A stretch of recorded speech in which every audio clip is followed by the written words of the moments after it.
Business से पहले पूरा दलदल थाली में फंसे हुए थे और उसी में हमको सेक्स और बिजनेस प्लान मिला। बहुत कोई जानते होंगे, हमको नहीं, बहुत कोई नहीं जानते हैं, नहीं तो हम हिंदी नहीं बोलना जानते हैं, लेकिन आप लोग से हम हिंदी बोलना चाहते हैं। मंजूर है आप लोगों को? आप लोग मेरा हिंदी भाषा समझ में आएगा नहीं? तो जैसे राजस्थान बोले हैं जे हमको भी कोई फंसाया, तो इसी तरह हमको भी कोई फंसाया और आज हमको इस तरह शानदार बनाया।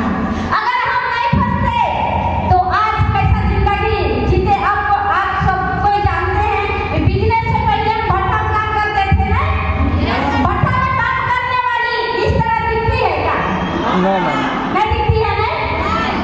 हम इस मतलब इस तरह हम कैसे दिखते हैं? एक दिन हम किसी से फंसे, हमको फंसाए, इसीलिए अगर बिजनेस नहीं मिलता तो हम पहले मतलब 9 साल पहले हम बहू थे, मतलब सास थे, और आज हमको बिजनेस बहू बना दिया। लोग को घटता है कि बढ़ता है? घटता